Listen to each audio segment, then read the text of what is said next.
Bienvenue sur DMG TV, les histoires mystiques. Si tu es nouveau sur la chaîne, n'oublie pas de t'abonner, de laisser un commentaire, de liker et de partager. Tu veux raconter une histoire? Il y a un numéro à l'écran sur le plus 237 655 81 90 17. Envoie ton histoire et on va jouer ici sur YouTube, sur Facebook et sur TikTok. On poste plusieurs histoires tous les jours sur YouTube. La chaîne c'est DMG TV. Et on a une deuxième chaîne YouTube où on poste tous les 15 heures une histoire exclusive. La chaîne c'est DMG TV, histoire mystique exclusive. Donc n'oubliez pas de vous abonner aussi de ce côté-là. Après la diffusion de 12 heures en direct, il y a aussi une autre diffusion à 14 heures sur la deuxième chaîne. DMG TV, histoire mystique exclusive. Donc, allez faire un tour là-bas aussi. Voilà. Les directs sont sur TikTok le mercredi et les vendredis à 20h00 heure du Cameroun. Donc, ceux qui veulent monter en direct, nous raconter leur histoire, c'est sur TikTok. Et ceux qui veulent envoyer leur histoire, ceux qui n'ont pas le courage, trop de courage ou bien n'ont pas un compte TikTok, envoyez vos histoires sur WhatsApp, plus 237 655 81 90 17. Et on va jouer ici sur Facebook et sur YouTube et sur TikTok. Voilà, donc écoutons la première histoire. S'il vous plaît, avant d'écouter la première histoire, laissez un like, commentez, partagez, c'est très important. Première histoire. Bonjour DMG. T'es une de tes abonnés qui t'écoute depuis le Gabon. J'étais dans une structure de la place. On partageait un bureau à 3. Donc il y avait...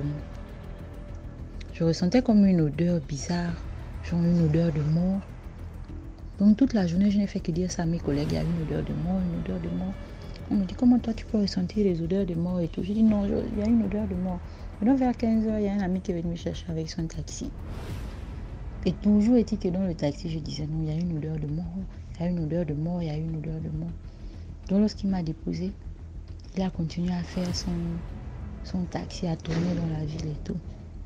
Donc quand il est parti, peut-être 45 minutes après que je sois descendu du taxi, il a pris d'autres clients. Et vers l'aéroport, le gars a tamponné quelqu'un et la personne est morte sur le champ. Il avait les clients à l'intérieur. Il dit même que la cliente qui était derrière lui, il ne sait pas comment la cliente a fait pour disparaître. Mais le monsieur qui est mort, on a juste retrouvé les papiers de tiercé sur lui. Il n'avait aucune pièce d'identité. Donc on a pris mon ami là, on l'a mis en cellule. Donc quand on l'a mis en cellule, c'était pour attendre qu'il y ait réclamation, le corps, machin. Et puis c'était aussi pour sa propre sécurité. Donc moi, pendant que je suis là à la maison, je parle de lui et je parle de l'odeur de la mort à mon ami. C'est comme ça, après je demande à mon ami, après l'ami qui m'a déposé là, parce que c'est son ami à lui. Donc il me dit, oh mais il est en cellule. Je dis, comment il est en cellule? Il est en cellule depuis hier et tout, machin. Je fais à manger, je vais rendre visite à mon ami en cellule. C'est mon ami maintenant qui me raconte l'histoire que, mais quand je t'ai déposé là, avec ton histoire de ça sent la mort, ça sent la mort. J'ai tamponné quelqu'un. Et même il y a une cliente qui a disparu du taxi. Je ne sais pas comment ça s'est fait, mais elle a disparu du taxi. Et le monsieur n'avait pas de papier sur lui. Et donc pardon, il n'avait pas de papier sur lui. Et on n'a donc pas trouvé l'identité du monsieur. Le monsieur est sorti, mon ami est sorti de cellule parce qu'il n'y a pas eu réclamation, il n'y a pas eu de quoi, rien du tout. On a enterré le monsieur dans une fosse commune parce qu'il n'avait pas de papier. C'était mon histoire. Merci. Merci beaucoup pour l'histoire. Maintenant, on va écouter la deuxième histoire. Bonsoir DMG, bonsoir la team, bonsoir la communauté. Partagez, likez et publiez pour faire évoluer la communauté. Je reviens avec une histoire qui s'est passée. Donc l'histoire n'a même pas encore un mois. Je suis ici, je vis avec mon beau-frère, mon petit beau-frère, ma belle-mère et mon mari. Voilà donc comment les vacances, quand les enfants sont allés en congé. L'histoire ne fait pas encore 2 semaines. Avant, mon beau-frère avait d'abord eu des problèmes ici en Guinée avec les forces de l'ordre. Donc, il a été enfermé pour une histoire de calling. Les Camerounais vont comprendre ce qu'on appelle calling. Je ne sais pas comment expliquer ça. Je ne sais vraiment pas. Vous allez m'excuser. Bon, pour ça, les gens qui ont fait ça, ils ont touché l'office du PMM de la Guinée. C'est lui-même qu'on a escroqué. Donc bon, ce sont les arnaqueurs quoi, mais d'une autre façon. Ils ont touché l'office du PMM. Paraît que ils ont touché si c'est quelque chose comme 15 millions. Voilà donc pour attraper maîtrement ces gens-là. Ils ont fait le genre que si ils ont pris ton numéro, on a tracé un numéro, voir comment le numéro là a fait les transferts, jusqu'à on a arrêté un boutiquier ici. Le boutiquier a dit non, lui il ne connaît pas. Il connaît que mon beau-frère, c'est lui qui venait souvent prendre l'argent, il partait donner au gars qui lui faisait ça, qui lui envoyait le transfert à qui aussi. Comme ça qu'on attrape le boutiquier et mon beau-frère, on part les enfermer. Quand on part les enfermer, le problème commence. On dit que non, comme c'est comme ça, on cherche même encore les auteurs, même les gens même qui ont fait ça. Il faut qu'on mette main sur eux. Mais mon beau-frère et le boutiquier, donc il faut d'abord rester en garde à vue. Bon, on a arrêté beaucoup d'écoles boxeurs ici, là, donc les gens qui font le transfert en route là. On les a arrêtés beaucoup ici parce que le transfert ici c'est un peu compliqué. C'est pas comme chez nous au Cameroun. Ici là c'est un peu compliqué. Donc on a arrêté beaucoup de gens ici, on les a enfermés. Voilà là où mon histoire commence. Le temps là, ma belle-mère, dans le temps là, on a enfermé mon beau-frère, pardon. On a enfermé mon beau-frère. Bon, c'est pas tellement mon beau-frère direct, c'est le cousin à mon mari. Quand on l'a enfermé, maintenant on demandait à qui donne 500 000. Comme ça, donc, sa maman peut avoir un marabout là-bas au Cameroun. Quand sa maman peut avoir un marabout, le marabout fait le remède. Le marabout dit que non, il va faire le remède du genre qu'on ne lui voit plus. Et qu'on oublie même le problème. Marabout a fait le remède, on a mis le remède dans la pâte d'arachide. Donc, quand on parle de la nourriture, on doit charger la pâte dans le pain pour aller lui donner la nourriture. Voilà, donc quand les enfants sont venus en congé, donc on a fait ça une semaine, un bon jour comme ça. On est venu regarder les cellules, on lui dit, mais toi tu fais quoi ici? Viens sortir. Vous venez seulement pour remplir les cellules. Faites que ça, allez, viens sortir. Comme ça qu'on lui fait sortir, il est venu à la maison. Voilà, donc nous on est resté là, la pâte d'arachide est restée avec le remède. C'est donc resté là. On ne sait pas si on devait jeter ou si on devait faire comment. Mais normalement, soit on devait garder ça long.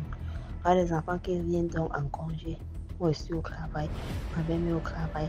Les enfants veulent préparer, ils voient la pâte d'arachide, ils finissent de préparer. Même ils se rendent compte d'abord que la sauce est d'abord sucrée. Finissent de préparer. Quand nous on rentre, on commence à manger. Là où ils te posent la question que mais la sauce est sucrée, c'est là où ma fille me dit, ma petite soeur me dit que mais la pâte même qui est là-bas ici à la maison, elle est d'abord sucrée. Je dis merde. Tu avais préparé la pâte, elle me dit oui, mais la pâte là a le remède. Normalement, on ne doit pas préparer. C'est d'abord qu'on demande à la personne qui a fait le remède si c'était possible de préparer ça. Une semaine plus tard, voilà la police qui débarque encore à la maison. On a encore venu arrêter mon beau-frère. Pour le moment, il est encore enfermé. On dit qu'il a fait comment? On pose la question qu'il a fait comment pour sortir. Quand on va demander au type qui a fait le remède, le type dit que, parce que le type qui a fait le remède, lui, il est au Cameroun, à où le type dit qu'il avait bien précisé qu'il doit être le seul à manger ça. Maintenant, quand tout le monde a mangé, on a découvert le remède. Donc, à un moment où je vous parlais là, mon beau-frère est encore enfermé. On ne connaît pas comment ça va se passer. Lui dit qu'il ne peut plus faire le même remède parce qu'il ne peut plus doubler un même remède sur quelqu'un. C'est pour ça que je voulais vous dire que c'est Dieu seul qui a la clé. C'est Dieu seul. Parce que si c'était Dieu, pour Dieu n'a pas de retour. Non, tu vas encore gérer le retour. Dieu donne. Si c'était Dieu, il qu'il a donné la liberté pour tout. Pour moi, c'est une histoire mystique qui se passe encore. On ne connaît pas encore comment ça va finir. Merci, bonsoir. Merci beaucoup pour l'histoire. Maintenant, on va écouter la troisième histoire. En fait, ça, c'est mon histoire. Je vais vous dire seulement mon surnom. Je ne sais pas vous donner tout mon nom, parce que je n'ai pas encore reconnu, quoi. Bien sûr que je ne suis pas au Cameroun, je suis hors du Cameroun, mais c'est dans l'Afrique. Je ne dirais pas où je suis, mais c'est dans l'Afrique. Mon histoire est la suivante. Et ça est un peu longue, hein. Mon histoire est la suivante. Comme moi, ma mère, elle vendait au marché, elle dirigeait le marché. Oui. J'appellerai ma mère M. Et ma mère, Madame M, elle dirigeait le marché. Et moi, de temps en temps, j'allais les deux au marché, non? J'allais deux au marché à faire certains petits trucs et tout ça là. Bon, tout à coup, sa copine, ma copine a une connaissance comme ça là, puis cette femme ne connaissait vraiment pas cette femme là, une connaissance comme ça aussi. Me demande, elle demande à ma mère, c'est ton fils? Elle dit, ma mère me dit oui, c'est mon fils. Elle dit à ma mère que non, il est courageux. Ma mère dit que. Elle me demande que bon, toi tu habites où? Tu habites ta maman? Elle dit non. Tu loues? Elle dit oui. Elle dit tu loues pourquoi? J'ai une grande maison là-bas, il faut venir habiter. Elle dit que ah. On peut se voir l'autre jour là, moi je vais l'habiter. Moi je vais partir seulement une fois là-bas. Elle dit que je peux venir là-bas quand elle me dit que je viens quand je veux. Ok. Moi je peux pas perdre le temps, hein. C'est nous le jour non. Le lendemain, j'ai porté toutes mes choses. Je louais une chambre. J'ai porté toutes mes choses. Je me suis rendu chez elle. En même temps, dès que j'arrive, la voiture décharge mes trucs. Elle prend mes trucs, elle met dans sa chambre. Moi d'abord, pour vous rappeler que quand je suis arrivé au quartier, bizarrement tout le monde du quartier me regardait. Hein. On chutait seulement dans la bouche que mais tu sais, moi je comprenais pas ça. Ma tête était allée en l'air, je comprenais pas ça. Oui. Elle prend mes choses, comme je disais, elle prend mes choses, elle met dans sa chambre. Elle dit que mais comment tu mets mes choses dans ta chambre? Moi je veux, il y a une chambre d'amis, non? Elle me dit oui, je peux habiter dans la chambre d'amis. Elle dit ok, comme je veux, comme je veux, pardon. Je prends mes trucs, je les mets dans la chambre d'amis. Elle me regarde, non? Là, elle ne m'aide plus, hein. Elle me regarde faire maintenant. Maintenant, on reste dans la maison, elle prépare, je mange bien. Elle prépare, je mange. Je tenais à vous dire que je suis un homme éveillé. Oui, je suis un homme éveillé. Malgré que mon troisième œil n'est pas encore ouvert, mais je suis trop éveillé. Elle ne passe devant moi inaperçue. Oui. Elle prépare, elle me sert, je mange. Elle voit ma copine me rend visite. Quand je suis dans la copine, quand je suis dans la chambre avec ma copine, elle guette par la porte, elle écoute tout ce qu'on fait, elle ne dit rien. Un jour, elle m'a servi, je me rappelle, hein, c'est du poisson. Du poisson. Moi, je ne sais pas ce qu'elle a mis dans le poisson. Mais en passant, tout le quartier parlait. Hein. Le quartier m'a averti que tu as chez une sorcière, fais attention. Elle a même les maisons à louer. Elle a tout un camp, mais elles sont que le camp là. Elles sont que dans le camp là, tout le monde a peur d'elle. Donc on lui tenait seulement à distance, moi je ne comprenais rien. Elle m'en foutait. Le jour-là, elle m'a servi le poisson, moi j'ai mangé, moi. Ma tête était là, je ne pensais pas à d'autres choses. Par contre, dans ce poisson, c'était pas comme je voyais. C'était un poisson compliqué. Elle m'a mis plutôt la sorcellerie dans le poisson sans que je me rende compte. Moi aussi, je mange, non, je suis là, je suis naïf, je mange. Oui, je mange. 2-3 jours plus tard, je sens le mal de ventre. Je dis que merde. Moi, j'ai pas encore eu mal de ventre de cette façon-là. Je sens mal au ventre, je demande que mais c'est comment? Mais que non, ça va aller. Premier jour, j'ai supporté. Deuxième jour, j'ai supporté. Et quand il y avait mal au ventre, j'étais dans la chambre, donc la chambre devenait bizarre, non? Ça devenait comme, je ne sais pas comment il va dire, bizarre. Tout est bizarre dans la chambre, tout devenait bizarre auprès de moi. Je ne comprenais toujours rien. Maintenant, il dit à la femme en question que man, je me sens pas bien, hein. Moi, il va à l'hôpital. La femme me bloque la porte. Elle me bloque carrément la porte. Je dis que mais, elle me bloque la porte pourquoi? Et j'étais vraiment affaibli. Donc, j'étais vraiment affaibli à un niveau pas possible. Et c'est pas quelle force qui m'a pris. Je l'ai poussé. Je suis sorti de la maison. Quand je me sors de la maison, je me sens libéré, genre. Là, je ne comprenais rien. J'ai commencé à marcher petit à petit. Et là, je m'en vais à l'hôpital. J'avais un peu d'argent sur moi. Je m'en vais à l'hôpital. Je suis arrivé à l'hôpital d'urgence, à l'urgence. Elle m'a suivi derrière. Elle m'a suivi, bien quoi que je vais mourir en route, je sais pas. Elle m'a suivi derrière. Dès que je suis arrivé à l'hôpital, dès qu'elle venait m'accoucher à l'hôpital, elle me dit que j'arrive. Dès qu'elle arrive, elle est sortie, elle est partie. Le docteur me voit, il me dit qu'est-ce que tu as dit, je sais pas, le ventre. Et puis il m'examine, non.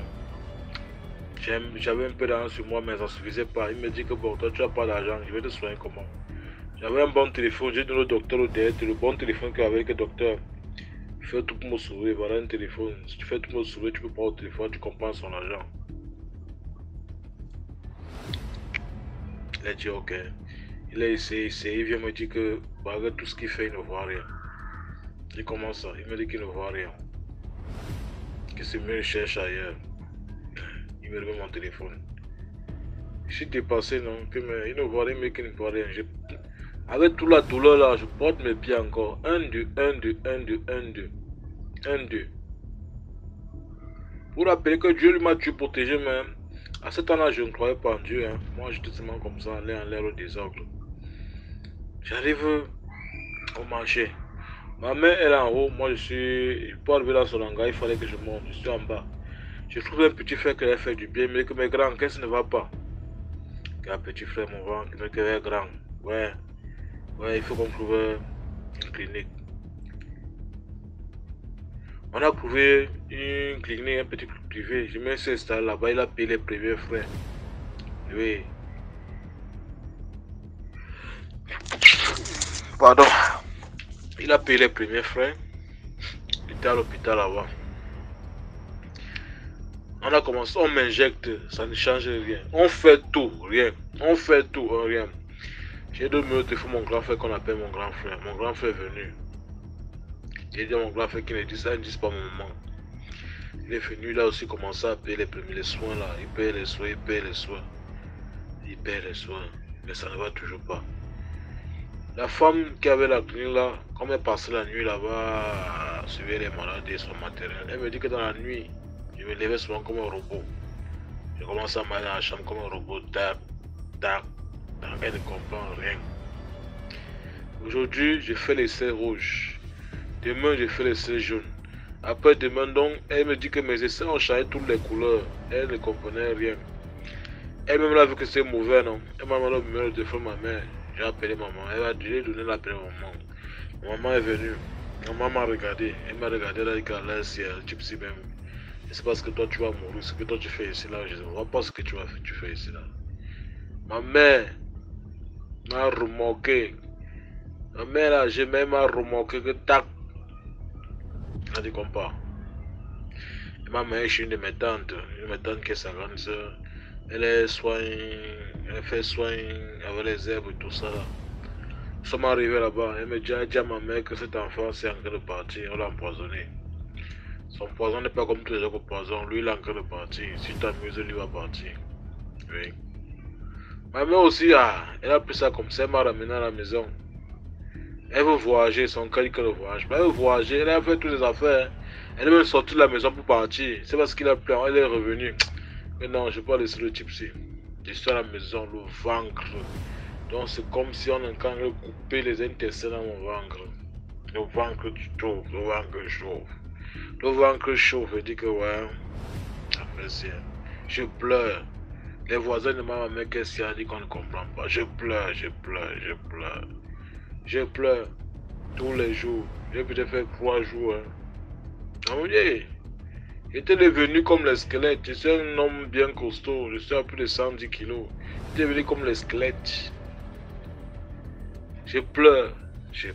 Tous les jours, je pleure. Un passant. On a là-bas mené un premier. Un premier malam, comme on dit, un marabout. Il est venu, m'a regardé, il m'a dit que lui ne peut pas. Mais ici, on me déplace pour aller voir son maître pourra, mais lui ne peut pas. Et il est parti. Deuxième est venu, il a dit la même chose que non, lui ne peut pas, son maître peut. Le maître qui l'a fait, c'est encore comme ça. Je pleure. Il y a quelqu'un, comme Dieu ne dort jamais.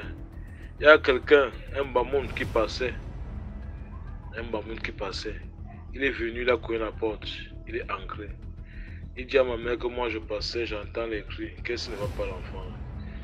Ma mère me dit que son ventre. Il me regarde. Il dit que merde, c'est quoi ça? Et vous le regardez à la maison. Il est en train de mourir. En tout cas, je vais voir ce que moi je peux faire pour lui.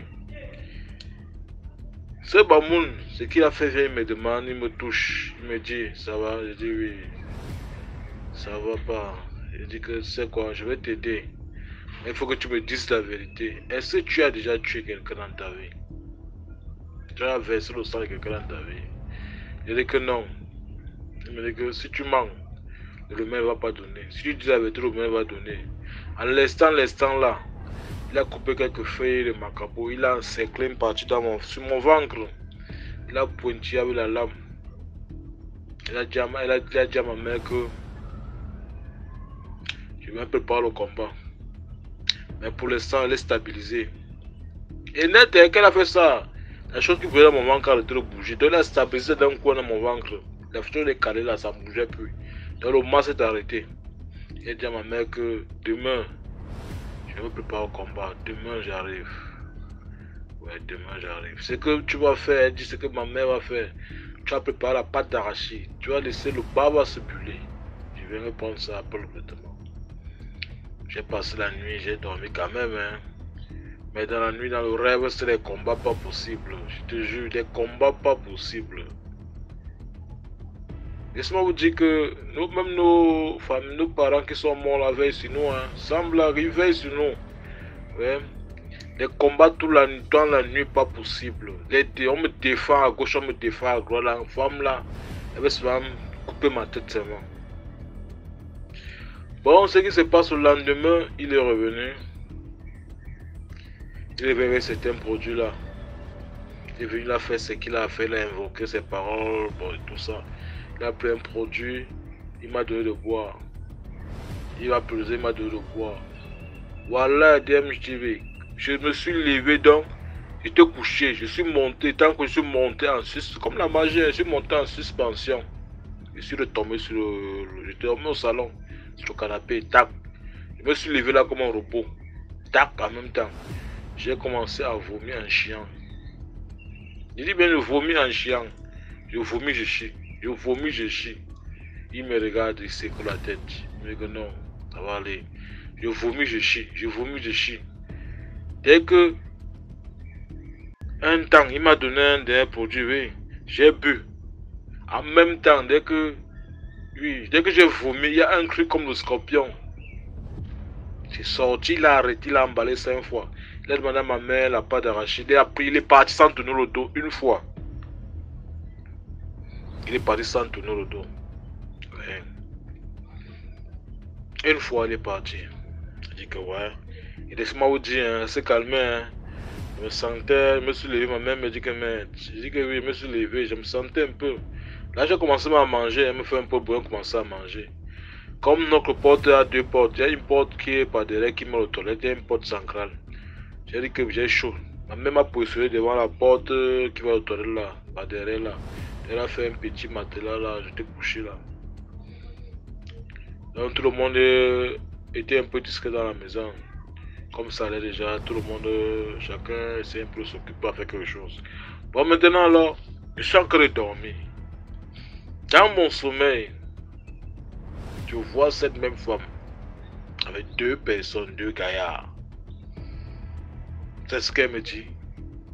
On est venu te chercher. Que merde, vous venez me chercher comment? Elle me dit qu'on est venu te chercher. Subitement, elle m'arrête la main. Moi, je prends des fois, elle m'arrête la main. Avec les gars, qui me tirer. Vous savez qui je vois qui a mon pied? Mon grand-père et mon feu petit frère qui est mort. Mon grand-père m'arrête le pied. Mon feu petit frère après le pied comme le titi.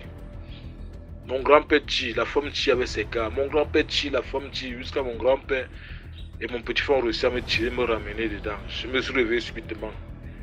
Et j'ai ma mère me dit qu'elle a croyé que non, je dois quitter à côté de la porte. Je quittais à côté de la porte et sentais mon bras me faisait mal. Donc c'est comme si d'abord mon bras me faisait mal. Je dis que mais qu'est-ce qui s'est passé? Qu'est-ce qu'il n'y a pas? Le lendemain, ce bienfaiteur est arrivé. Le bamoun que vous avez parlé en question de mettre le médicament. Il est arrivé, il me dit ce que tu as vu dans la nuit là, moi j'ai vu ça. Mais c'est rien.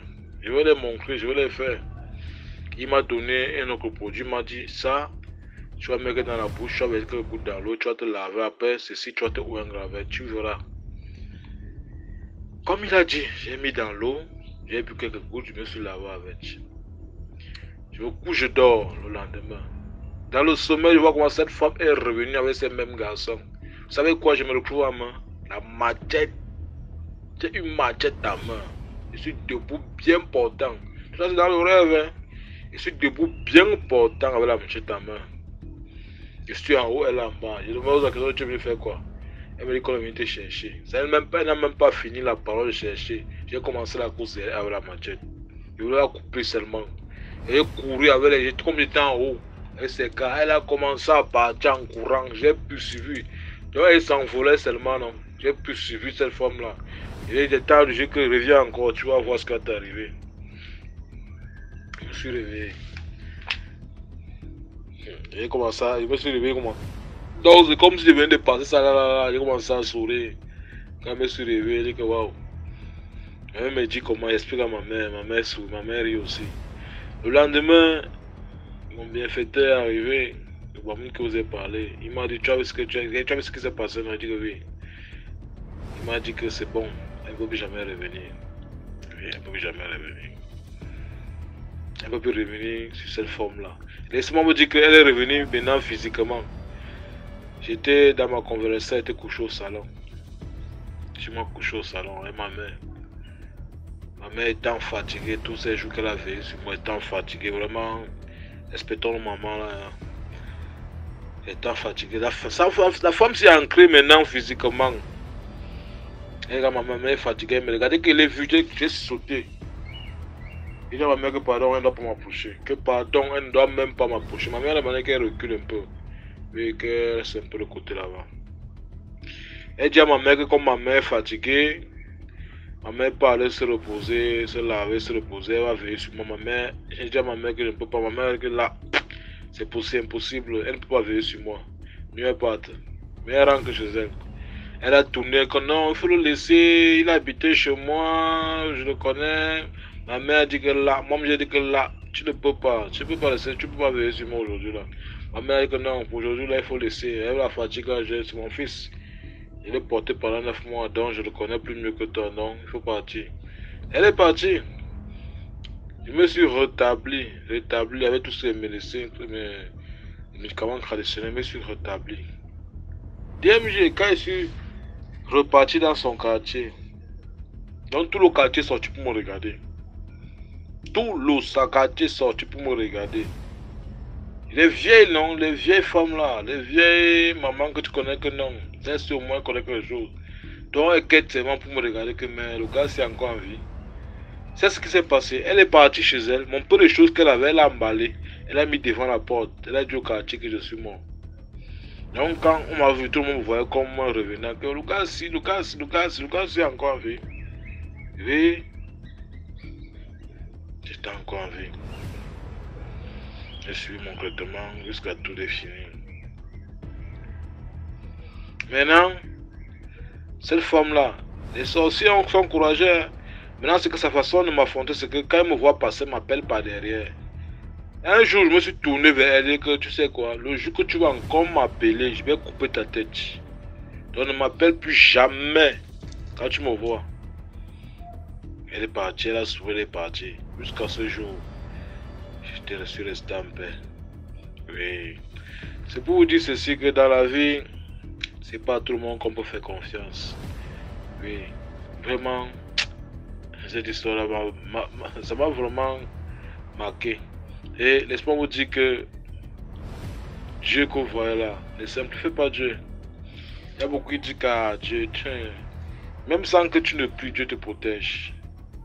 Quand Dieu a un plan pour toi, il te protège.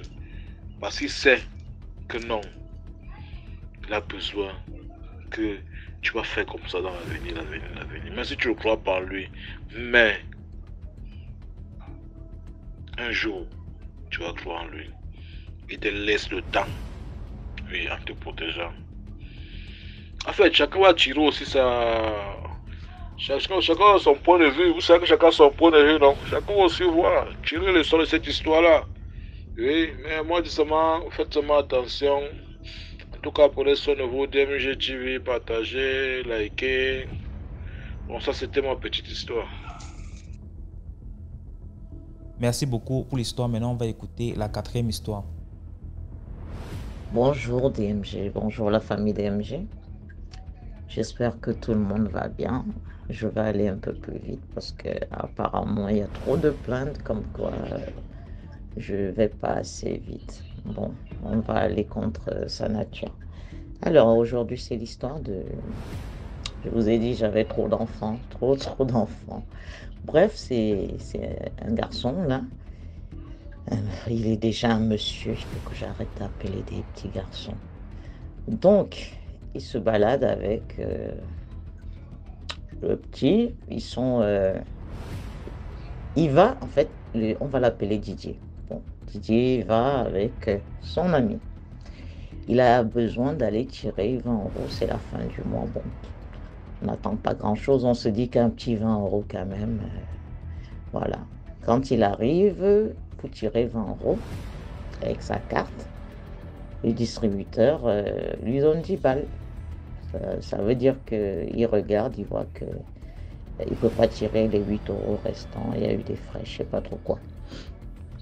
Finalement, il prend ses 10 € contrariés et tout, au moins 20 € m'aurait fait ma journée.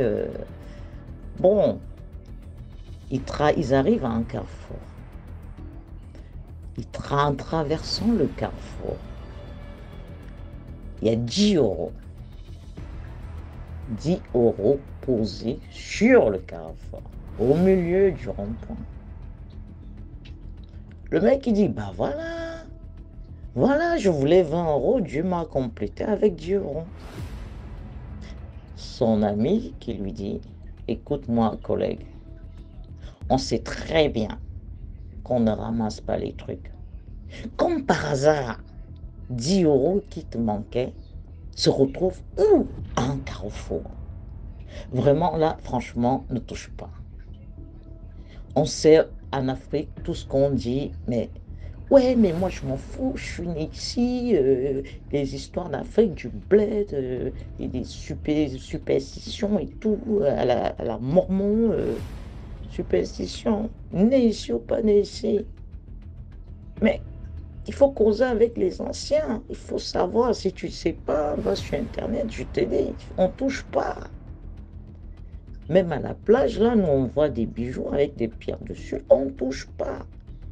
Si les petits rebeux, ils comprennent ça, quand nous, on leur parle, les petits gamins de 18 ans, maintenant, on leur parle, ils comprennent. Au pire, tu prends, tu vas donner au surveillant, là et tout, au cas où quelqu'un viendra reconnaître son truc. Le niveau de bijoux, de machin perdu sur la plage, là. Toi, tu te manquais 10 €, et là, il y a 10 € au carrefour, tombé là. Voilà. Le vent l'a même pas emporté, hein. Il y a 10 €. 10 €. Il insiste, il prend les 10 €, il met dans sa poche. Ouais, viens, on va boire un coup. Le petit lui dit que tu vas boire ton coup tout seul. Je veux même pas participer à ça.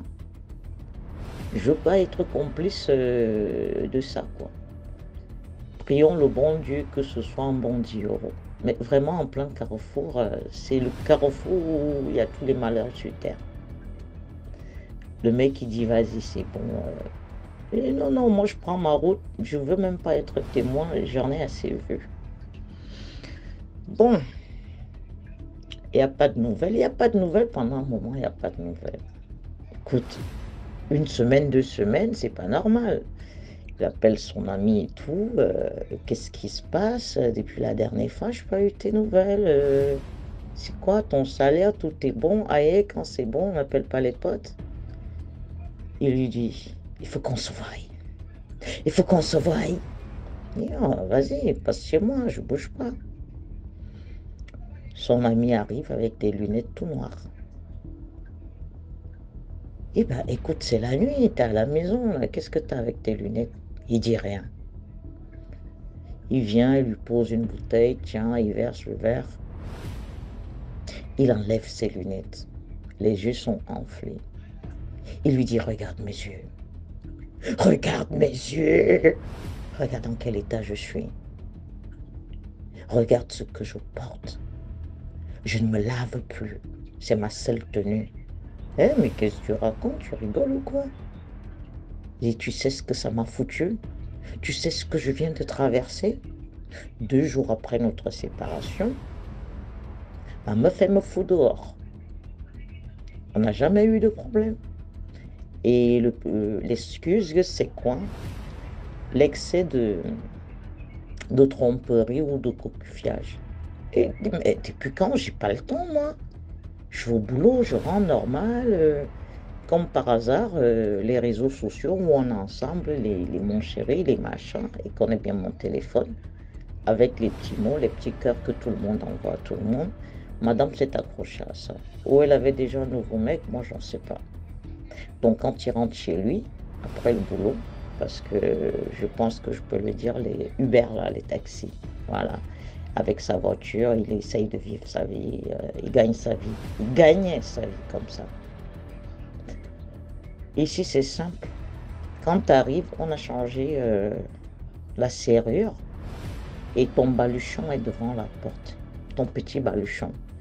On te dit que le reste, on mettra ça dans un garde-meuble où tu prendras rendez-vous pour... voilà. Au cas où tu deviens nerveux et que tu donnes les coups de poing, il faut que la police soit prête. Le mec, il a regardé sa copine. Il s'est dit que c'était une crise comme ça, mais quand même, c'était pas dans les cordes de sa copine de faire une blague pareille. Il a pris son baluchon, il l'a mis derrière sa voiture. Il s'est dit, il me reste ma voiture. Ça va passer, c'est une histoire de caprice de 2-3 jours, elle va bouder, c'est bon. Bref, entre parenthèses, elle n'a plus rappelé, c'est fini. Donc, 2e jour, sa meuf l'a foutu dehors. Le lendemain, on appelle pour dire que sa fille est à Paris, elle est à Paris, lui il est dans le sud. Elle a fait un accident avec son scooter. Scooter que lui-même a offert pour l'anniversaire à sa fille. Elle est là, elle est dans le plâtre à l'hôpital. Il ne peut pas y aller, il est dans le bordel. Il se met à chialer, à culpabiliser, même parce que c'est lui qui a offert le scooter et tout. Il n'a pas fini de chialer que son beau-fils est décédé. C'est-à-dire le mari de la fille qu'il a eue, mais vraiment dans sa petite jeunette, quoi. Décédé de chez décédé. Il ne sait plus où mettre la tête. Il dit, mais qu'est-ce qui m'arrive? Qu'est-ce qui m'arrive? Ça, c'est la semaine n'est pas finie, hein. La semaine n'est pas finie. La semaine des 10 € n'est pas finie, je vous dis, hein. Alors, il se met à chialer. Il ne peut rien faire. Il se dit encore, j'ai encore mon boulot, ça va. Ma voiture, je travaille avec, c'est ma maison, on se débrouille. J'ai mes vêtements, je peux aller chez un pote, je me lave et je me change. Je cache un peu ma misère le temps que les choses passent. Il ne fait pas le lien, hein. Sa voiture, il va bosser.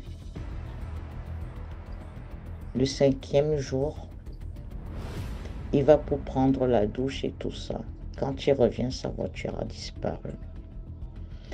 Sa voiture est partie à la fourrière. La fourrière.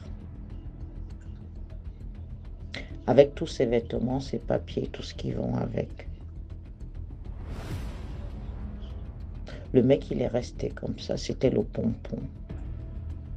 Il avait même plus de quoi s'échanger. Même plus de quoi s'échanger. Même plus de quoi aller bosser. Donc, c'est mort. C'est mort. D'où il prend les sous pour aller prendre déjà la voiture à la forêt. Il s'est dit, c'est bon, ça fait beaucoup.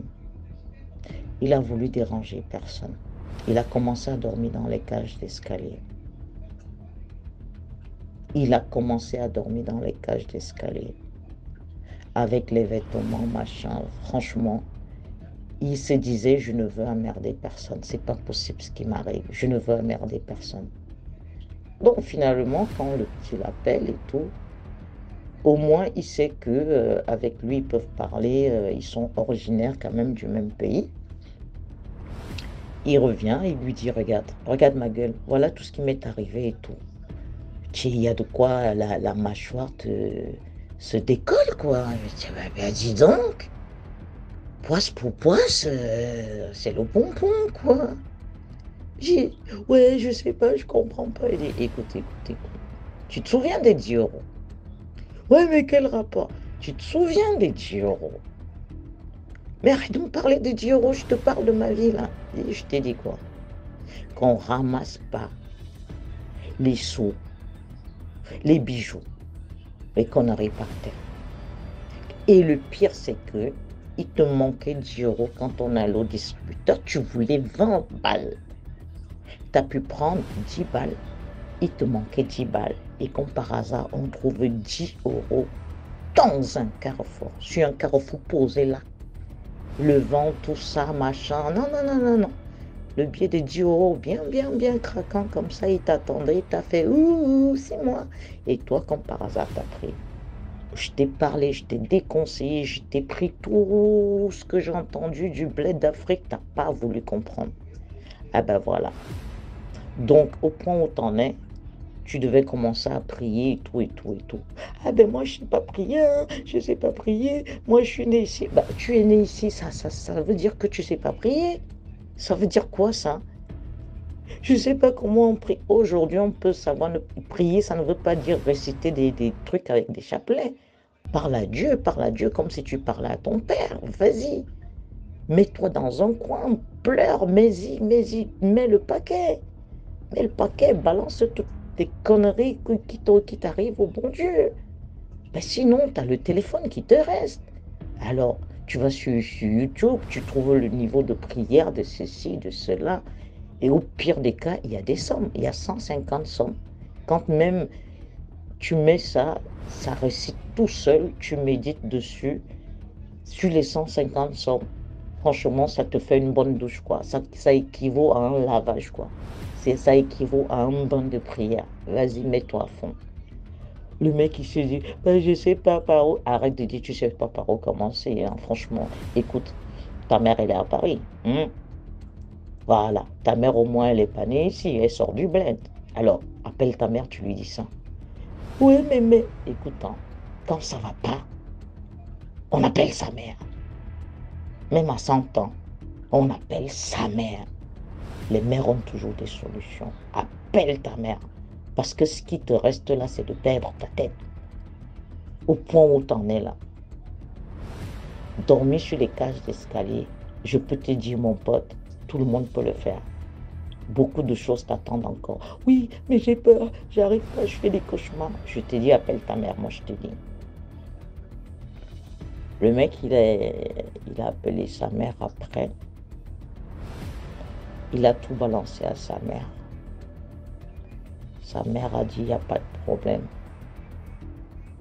On va résoudre ça. Je vais mettre ça en prière. Et il a dit à sa mère, oui, j'ai mon ami qui me disait que les prières... Son mère lui dit, mais il a raison, ton ami. Il n'y a que le bon Dieu. Qu'est-ce que tu veux que... Toi, tu croyais qu'on est là sur terre. Pourquoi? On est là sur Terre, pourquoi? Le seul traitement de tous les maux, le médecin, tout ça là, le banquier, c'est le bon Dieu. Donc, sa mère, l'église, tout ce qu'il y a sur Paris et tout, machin, elle-même, elle était une femme pieuse et tout, à fond la caisse. Elle a mis le...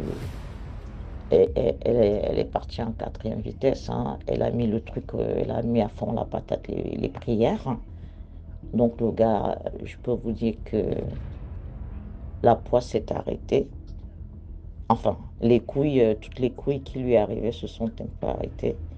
Mais il continue à dormir dans les cages d'escalier, quoi. Donc, quand un ami lui dit, viens chez moi, viens dormir sur le canapé, viens chez moi, viens prendre une douche, viens prendre des vêtements, il dit non. J'ai peur d'aller dormir chez les gens parce que je risque de contaminer ma poisse. Franchement, j'ai niqué ma vie pour 10 balles, pour 10 euros, j'ai niqué ma vie, quoi. Bon, on va au secours catholique, au secours populaire, à la Croix-Rouge, ils donnent des vêtements. Je dis, ben, j'ai honte, je vais juste à la soupe populaire. Il n'y a plus le niveau de honte, mon pote, ça arrive à tout le monde. Ça arrive à tout le monde. Il y a des riches qui sautent là-bas, qui dégringolent, qui se retrouvent à la rue, mais quand même, fais-toi propre. Ils ont des douches et tout. Dis-moi, je me douche plus. Les dieux ont voulu que je sois clochard. Ah ben, je reste clochard, quoi. Hein? Je peux même pas aller au Pôle emploi, je peux pas aller à un rendez-vous, j'ai plus rien, je peux pas me présenter comme ça dans un bureau, je suis dégueulasse. Arrête de dire, va au Croix-Rouge, va machin, va te changer, va te laver, prends quelques vêtements, viens à la maison, coupe-toi un bain. Monsieur ne veut pas. Il dit qu'il va laisser la poisse chez ses amis, quoi.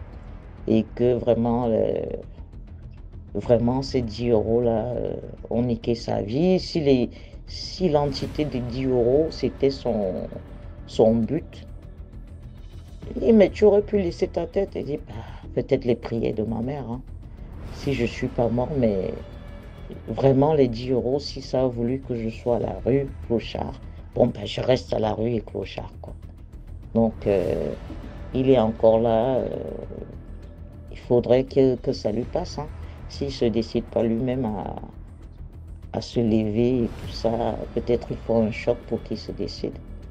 Dit, le pire pour lui, c'est sa voiture.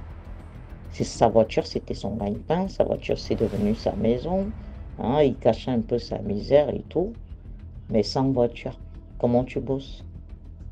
Sans voiture, tu dors où? Sans voiture, tu te changes où quand on te fout dehors? Pour 10 euros, il a tout perdu. Pour 10 euros, il a tout perdu, il a vieilli d'un coup. Moi, je peux vous dire, hein. 10 euros, ça fait quoi? À peine 6500 francs CFA. Faut rendre grâce à Dieu quand on a encore des parents. Le pire, c'est que le mec, il est là. Oui, ben moi, je suis né ici. Oui, ben, les histoires d'Afrique. Oui, ben. Même les gens qui sont nés ici, ils savent. Ils font gaffe, c'est pas pour rien. Ils prennent des porte-monnaies avec tout le pognon. Ils vont laisser dans des postes de police. Ils sont pas cons, les gars. Ils sont pas cons. Ils sont pas cons. Tu prends un bijou comme ça, là, qui coûte cher. Oui, ça peut tomber et tout, même jusque-là. C'est à tes risques et périls, hein, mon pote, hein. T'aurais pas touché ces 10 balles. T'aurais pas tout perdu. Je t'ai dit, c'était trop suspect, les 10 euros. C'était trop suspect et ça tombait trop à pic, quand même. Oui, je veux 20 balles, pape. Tu tires 10 balles, il te reste 10 balles. Si ce n'était que pour acheter le kebab, franchement, faut arrêter, les gars. Faut arrêter, quoi. Bah écoutez, c'était celle d'aujourd'hui. J'espère que j'ai pas trop parlé et que j'ai pas trop tardé. Merci la famille. Au revoir. Merci beaucoup pour l'histoire. Maintenant, on va écouter la 5e histoire. Alors, bonjour, bonsoir à tous ceux qui reçoivent ce message, tous les auditeurs de DMJ TV. Et c'est encore une joie de venir faire ce vocal. Mais cette fois-ci, c'est pas moi qui ferai le vocal, mais c'est ma femme. Elle parlera un peu de l'histoire qui lui est arrivée, sa part d'histoire. Et Donc, comme vous savez, partagez et likez pour faire avancer aussi cette émission, afin que chacun de nous soit au moins alarmé et préparé, de telle sorte que nous ne tombions pas facilement dans les griffes de l'ennemi. Merci. Maintenant, je vous passe à ma femme qui va raconter sa part d'histoire. Coucou, bonsoir frères et sœurs, bonjour frères et sœurs. Bon, je dis bonjour, bonsoir, ça dépend de quand est-ce que l'émission va être, disons, le vocal va être écouté. Aujourd'hui, je viens vous raconter mon histoire. Ce qui m'est arrivé, vraiment, était, je peux dire que je peux surnommer, je peux donner ce titre-là, le miracle de Dieu. Parce que si ce n'était pas le miracle de Dieu, franchement, je ne serais pas là aujourd'hui en train de vous parler de cette histoire. Et donc, c'était en 2000. Je vais vous faire d'abord un petit briefing sur le début. J'étais enceinte de ma deuxième fille et j'étais en 7e mois. J'avais 7 mois. Et ma mère, elle avait un restaurant dans un autre quartier. Et donc, chaque matin, on se levait matin pour aller au restaurant et puis on revenait le soir. Et donc, ce jour-là, on avait emprunté le Gbaka, disons le transport en commun que chez nous, on appelle communément les Gbaka. Et donc, on avait emprunté. Et le chauffeur nous a laissé à un autre endroit, c'est-à-dire il ne nous a pas laissé à la destination prévue. Et donc, on a commencé, les passagers ont commencé à se plaindre. Et donc, dans le fait de se plaindre là, il a parlé mal à ma maman et moi, je voulais la défendre et il m'a porté un coup de pied dans le ventre. Et donc là, dans le ventre d'une femme enceinte, tout le monde a commencé à se plaindre et il a même été arrêté, envoyé à la gendarmerie et moi conduit à l'hôpital pour voir si l'enfant n'était pas en danger. Et Dieu merci, l'enfant n'était pas en danger. Par contre, lui, il a été arrêté et après, bon, ils ont dû plaider pour qu'il puisse être sorti. Bon, bref. Donc après, j'accouche tout et tout. L'enfant, elle avait moins d'un an. Et donc ma maman, comme d'habitude, on se lève matin, on va au restaurant et puis on revient. Donc ce jour, il y a un jour, elle devait voyager avec la petite. Elle dit, je pars avec la petite comme ça, tu as le temps de t'occuper du restaurant, toi et puis les filles, c'était les filles qui travaillaient pour ma maman. Et donc, ma maman n'est pas au village souvent pour les décès en famille, tout et tout. Et donc, ce jour-là, elle devait se rendre au village, mais la petite avait la diarrhée. Et donc, elle dit, bon, je vais reporter le voyage le lendemain pour voir si la diarrhée va se calmer, comme ça, on va partir demain. On va partir le lendemain. Et donc, on va au restaurant, comme d'hab. Et ce jour-là, il y avait un tonton qui était à la gare parce que le restaurant tombe sur la gare, au fait. La porte tombe sur la gare. Et donc, ce jour-là, il y avait un tonton qui était là, on peut dire, on parle tous de la même ethnie. Et donc, on se connaissait bien, c'était un tonton vraiment gentil. Quand tu le vois, franchement, comme on dit, l'habit ne fait pas le moine. Franchement, l'apparence est trompeuse. On dit ça comme ça, l'apparence est trompeuse. Il était gentil avec nous. Donc, souvent même, je lui laisse la petite. Quand vraiment on est surchargé des clients, et donc c'est lui qui garde l'enfant, et puis après je vais la chercher. Et donc ce jour, quand nous sommes arrivés le matin, j'ai accompagné la petite, et je l'ai accompagnée jusqu'à mi-chemin. Et donc, quand j'ai vu que le tonton avait tendu sa main pour appeler la petite, moi je suis rentrée maintenant au restaurant. Maintenant, après, on a fini de préparer tout et tout. Avant que les clients n'arrivent, j'ai dit, bon, je vais voir ma fille. J'arrive vers le tonton. Je lui demande après ma fille. Il me dit, non, la petite n'est pas arrivée. Et que dès que tu l'as laissée, moi, j'ai reçu un client et donc je me suis levée. Il dit, mais, tonton.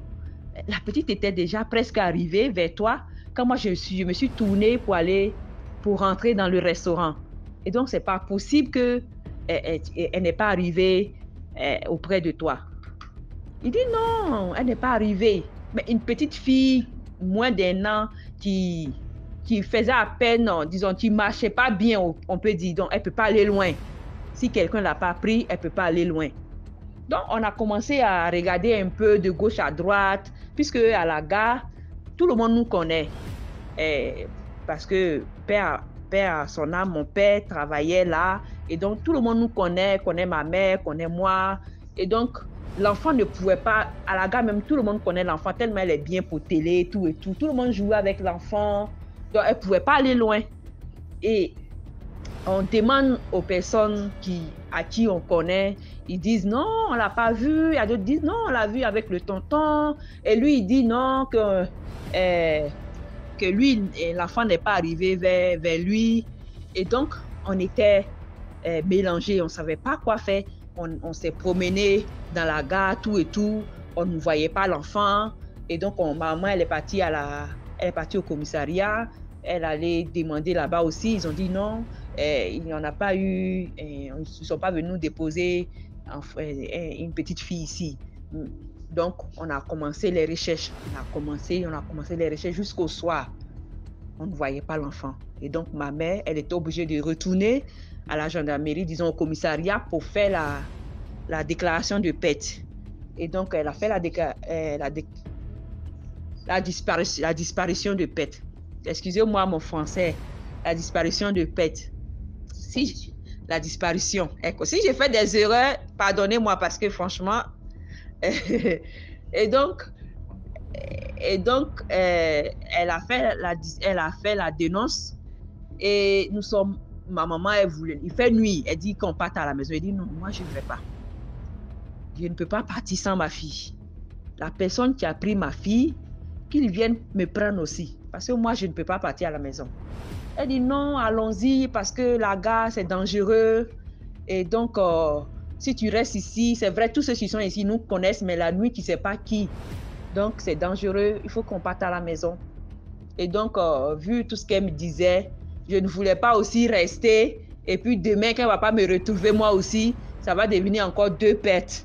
Ça va être vraiment difficile pour elle à surmonter. Et donc, elle a écouté. Et puis, nous sommes partis à la maison. On arrive à la maison, on annonce la nouvelle aux frères et sœurs qui étaient restés à la maison. Vraiment, on était tous dans un état... déplorable. On savait pas comment. La petite qu'on partait à Djamé avec elle, on revenait toujours à la maison avec elle. Vraiment, elle était aimée par tout le monde.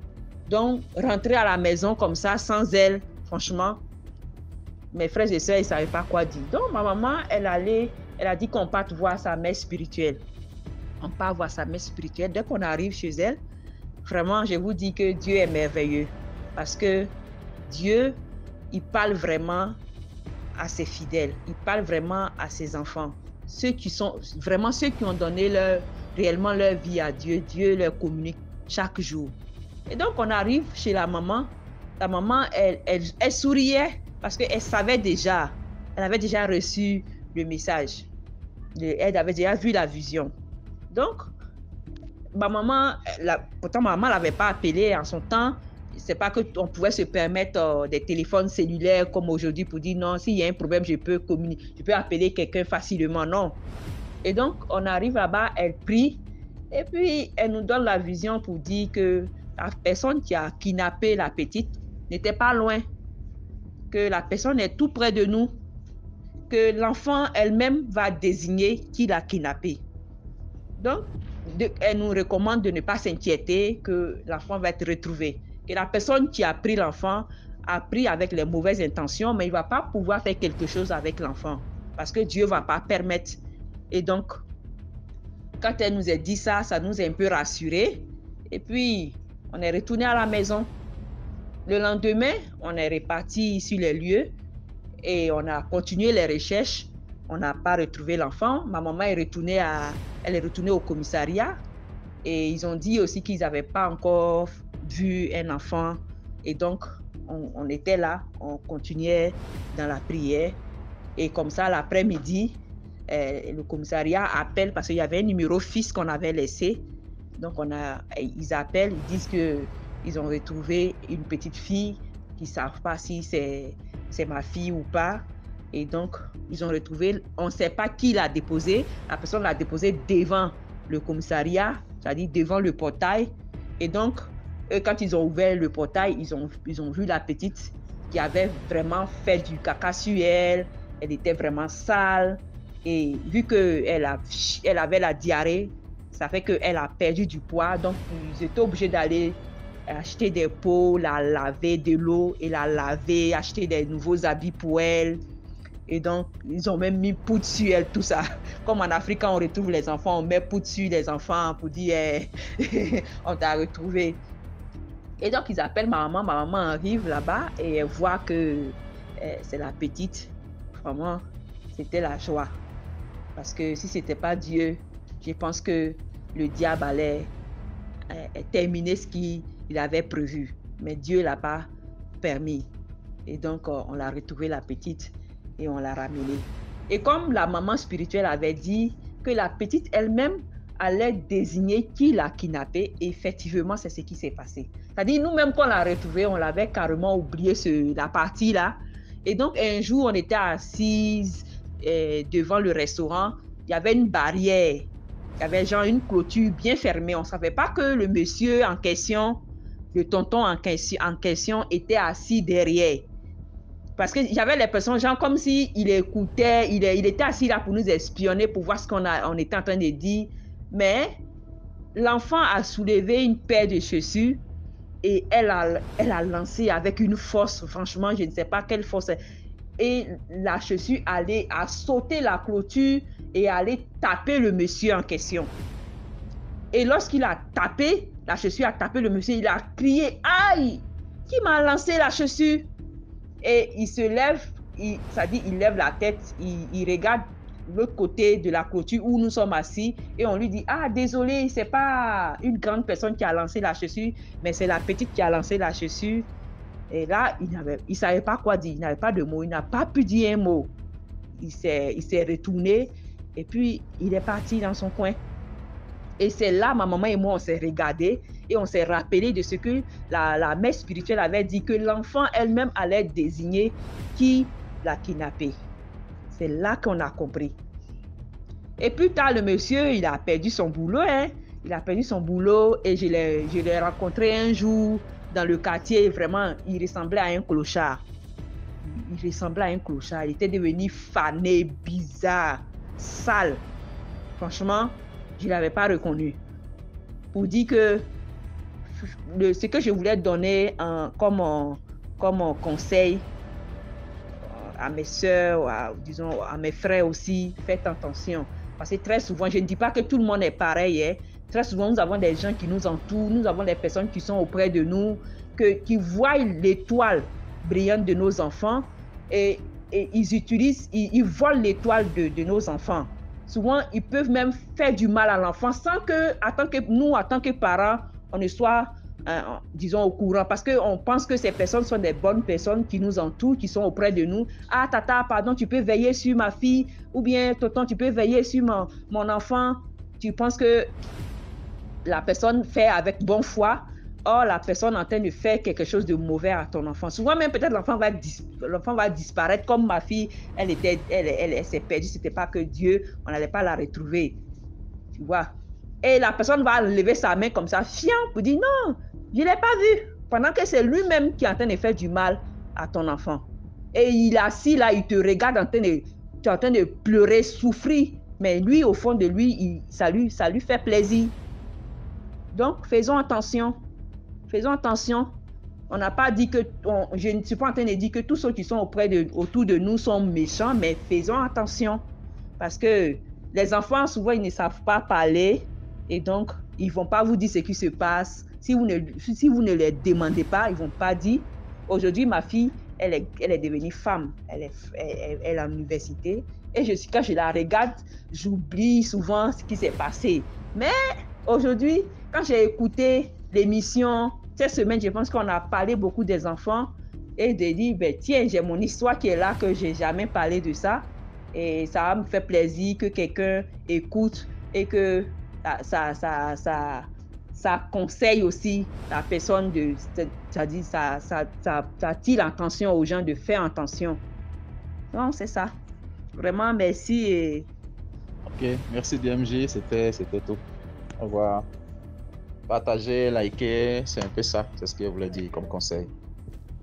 Merci beaucoup pour l'histoire. Maintenant, on va écouter la 6e histoire. Salut DMG, ce soir j'aimerais te raconter quelques histoires. Bon, disons, voilà. Et je vais te raconter l'histoire d'un marabout qui a l'habitude de basser les femmes ou les hommes seront le client qu'il a, qui se fait un jour basser par l'une de ses clientes.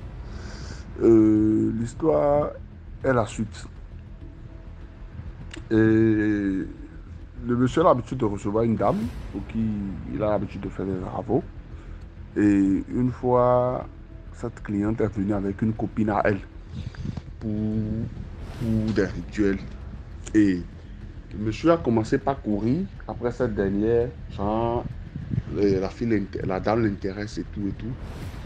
Et a demandé à l'ancienne cliente de faire tout possible pour qu'ils puissent avoir quelque chose entre eux. Entre-temps, le marabout en question avait déjà 4 femmes.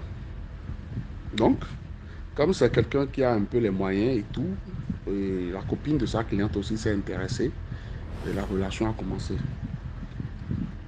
Quand il a goûté au gésier, il a voulu faire demi-tour. Et comme la dame a remarqué, la dame a dit ok, il n'y a pas de souci. Donc ils se sont entendus avec sa cliente, c'est-à-dire celle par qui elle a connu la petite femme. Et c'est la cliente qui est venue pour la voir, pour dire qu'elle a rencontré un monsieur et tout, et qu'il souhaiterait basser le monsieur. Et que elle veut que le marabout lui donne le médicament qu'il faut. Donc, sans rancune, le monsieur a fait le basse comme il a l'habitude de le faire. Il a donné à la dame. Et après, plus tard, la dame remet ce même médicament à sa copine qui sortait qui s'est mise en relation avec le marabout.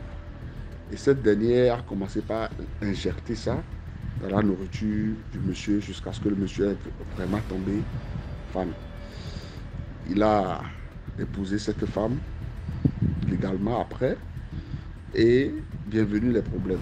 Quand cette femme est venue, il s'avérait qu'elle a commencé à son tour par aller voir d'autres marabouts dehors, histoire de réduire le nombre de femmes que le monsieur avait avant qu'elle n'arrive. Une crise de jalousie qui a commencé par s'emporter. Et dès que l'une de ses co-épouses tombe enceinte, c'est lui qui se débrouille jusqu'à ce que la grossesse tombe. Donc c'était récurrent. Et le monsieur a remarqué que depuis que cette femme est rentrée dans sa maison, que beaucoup de choses ont changé. Et ces 4 femmes qu'il avait ne s'entendaient plus parce qu'avant il y avait de l'harmonie dans la maison et tout. Ces 4 femmes ne s'entendaient plus, toujours c'est la bagarre, toujours c'est les histoires et tout. Donc un jour, le monsieur les a regroupés et les a dit que lui, il aime la paix. Donc, si quelqu'une parmi eux ne veut plus rester, que la personne peut prendre le portail, que le portail est grandement ouvert. Et la toute dernière, c'est-à-dire la copine de sa cliente qu'il a épousée, lui a dit, en tout cas, que ce n'est pas lui, c'est pas elle plutôt qui va partir. Donc, ils ont terminé la conversation comme ça. Donc, comme le monsieur, généralement, il a mangé lui-même sa propre basse, il avait beaucoup d'estime, beaucoup d'amour pour la toute dernière qu'il a épousée. Donc, cette femme-là, rien ne le touche. C'est là-bas qu'il mange, c'est là-bas qu'il fait tout. Entre-temps, sa cliente générale avait continué à venir et continuait de prendre le basse et donner au monsieur, que le monsieur mange. Donc, le monsieur est allé un jour à une cérémonie. Ils étaient en train de faire la cérémonie et il y a ce qu'on appelle les vaudoucis chez nous, c'est-à-dire un humain mais qui rentre en transe. et qui faisait savoir monsieur de faire très attention parce que il a engagé lui-même le mal et que le mal va le détruire. Mais il n'a pas dit plus que ça. Ça a un peu réveillé son esprit. Et quand il est venu, il est revenu de la cérémonie quelques jours après, il a fait une portion de médicaments, de poudre noire qu'il a donné à toutes les femmes de manger pour leur protection. Quand ils ont fini de manger, chacun a fini de prendre, il les a dit voilà, qu'il se pourrait qu'il y a quelqu'un qui essaie de le tuer dans la maison ou qui injecte des choses dans sa nourriture pour qu'il mange et qu'il donne 3 jours à la personne. Si la personne ne se déclare pas, que la personne mourra simplement. Donc jusqu'à là, toutes les 4 femmes avant la dernière étaient étonnées parce que bon, on n'a jamais entendu ça avant l'arrivée de la dernière. Donc ok, comme la personne va mourir, il n'y a pas de problème. Qui n'a rien fait ne se reproche rien. C'est ainsi que la petite, la toute dernière, c'est-à-dire la copine de sa cliente qu'il a épousée, a commencé encore par courir dehors. Elle allait chez d'autres marabouts et tout pour aller faire des trucs pour que le médicament qu'elle a pris ne marche pas sur elle. Et elle est allée chez un certain monsieur qui est aussi ami à son mari, hein, qui sont dans le même domaine. Et il a fait savoir au monsieur que et voilà ce qui arrive chez moi à la maison et notre mari nous menace qu'on va mourir nous tous. Le monsieur dit ok. Comme il avait déjà une crise de jalousie entre les deux ne se parlaient plus. Pour quelle raison aussi, non? Donc le monsieur, il a trouvé une bonne opportunité de taper d'eau, quoi. Et c'est comme ça que lui, il a commencé par vouloir, soi-disant, aider la femme et a dit à la femme qu'il va lui faire un produit, mais que pour que le produit marche, il va falloir qu'ils couchent ensemble dans un cimetière. Et une fois que c'est fait, que ce que son mari a fait n'aura plus d'effet sur elle. La dame dit, mais il n'y a que 3 jours. Hein. Alors déjà, une journée passée, il dit non, de ne pas s'inquiéter.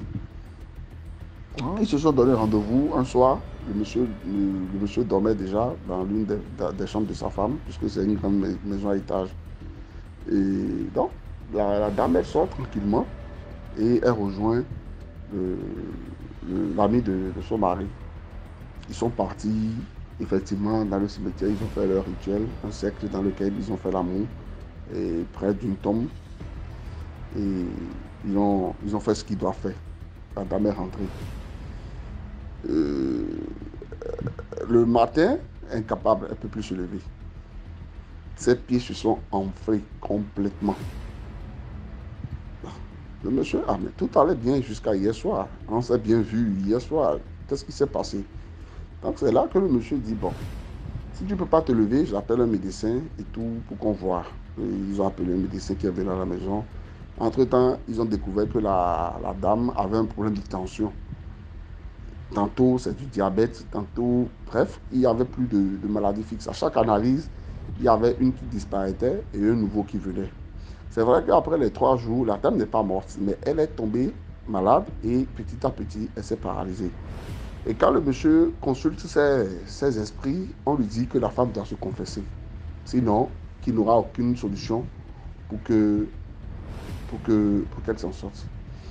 Donc, lui, généralement, ce qu'il les a donné à boire, c'était effectivement dans le but que si la personne ne parle pas, la personne meurt. Mais il a fallu que, peut-être 3 jours après, qu'il constate que sa bien-aimée est tombée malade brusquement. Donc, il a commencé par fouiller un peu spirituellement du côté de ce dernier. Mais partout où il partait, lui-même, il n'arrivait plus à comprendre. Donc, il allait chez d'autres personnes. On lui disait que cette dernière devait se confesser. On n'arrivait pas à trouver plus. Donc, un soir, il est rentré, il va voir sa bien-aimée, il dit, bon, ton état de santé, ça ne va pas, ça fait 1 mois que tu es couru au lit, et je ne comprends pas. Donc, on dit partout qu'on pense que tu dois te confesser. La femme dit qu'elle n'a rien dit.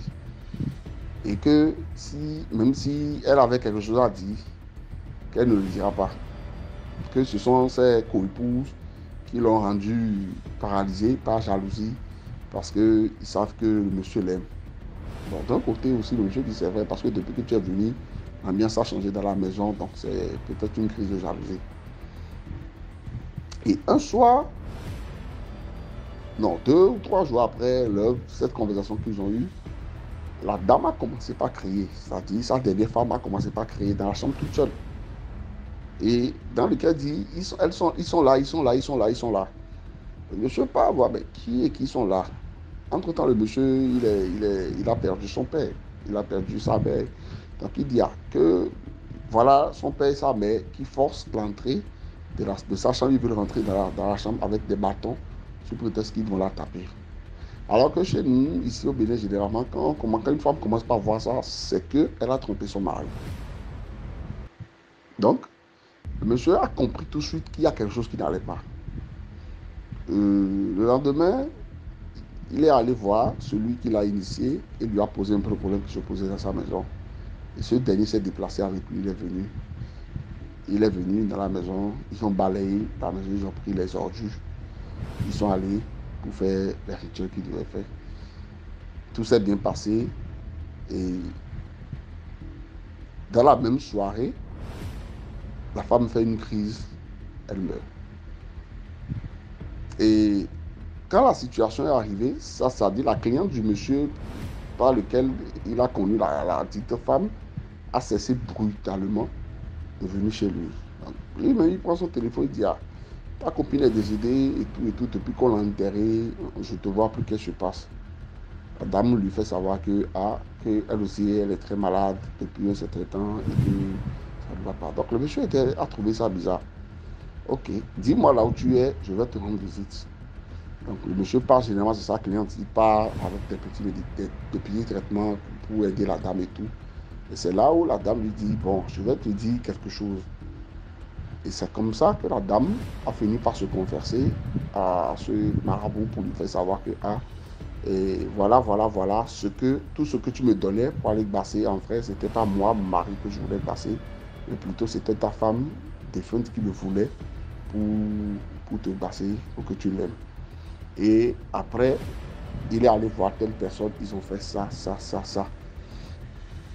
Et que elle, quand elle a appris ça après le décès de sa copine, qu'elle est partie voir le monsieur pour lui faire savoir qu'il faudrait qu'il vienne, il aille le voir pour lui en parler, pour que l'âme de la dame se repose en paix. Parce qu'à chaque fois qu'elle dort, elle voit sa copine venir pleurer dans ses rêves et que le monsieur l'a menacée. Effectivement, quelques temps après, elle a commencé par tomber malade et qu'elle ne sait pas à qui elle doit se confier. Donc, le monsieur a pris son sang-froid, il n'a rien dit, il a dit ok, c'est pas grave. Il a essayé d'aider la dame tel qu'il peut. La dame s'est retrouvée et aujourd'hui, elle est à l'abri. Mais l'ambiance n'est plus la même entre eux, entre les deux. Jusqu'à aujourd'hui, le gars aussi n'a rien dit à son ami marabout qu'il est au courant de tout ce qu'il a fait. Et la morale dans l'histoire, c'est pour vous faire savoir une chose qui est quoi. Et sachez où vous mettez les pieds. Sachez où vous mettez les pieds, surtout quand vous êtes guérisseur traditionnel. Évitez de donner tout à tout le monde. Quand quelqu'un vient vous dire je veux ça, on lui donne ça, je veux ça, on lui donne ça. Ça a des conséquences. Parce que cette personne, par exemple, aujourd'hui, elle est décédée, certes, mais elle a détruit beaucoup de choses dans la maison du monsieur là. Pas envie de mesurer, de s'accaparer du monsieur. Elle a passé tout son temps à verser des trucs dans la maison pour faire perdre la grossesse de ses copines qui étaient là bien avant elle. Elle a vraiment chamboulé la famille du monsieur. Donc, sachez manger et surtout évitez de vous rapprocher des amis, que ce soit des amis proches ou des amis ennemis de vos maris ou de vos amis. Quand vous avez un ami qui a un ennemi, évitez de fréquenter ce dernier-là. Parce que ce dernier peut passer par vous et faire du mal à celui qui veut atteindre à tout prix, qui n'a jamais pu atteindre. C'était ça mon histoire. Merci pour l'histoire. Voilà, c'était tout pour aujourd'hui. J'espère que vous avez aimé. Laissez vos commentaires. Si par exemple vous avez un commentaire à donner à l'histoire numéro 2 par exemple, vous pouvez écrire H1, voilà ce que je pense, et ainsi de suite. Sachez que tous ceux qui envoient les histoires ici viennent après lire les commentaires. Donc c'est important de dire ce que vous pensez. Si vous avez un message en particulier pour un intervenant. Voilà, donc on se prend demain à 12h00 sur YouTube, sur la chaîne DMG TV. Ciao.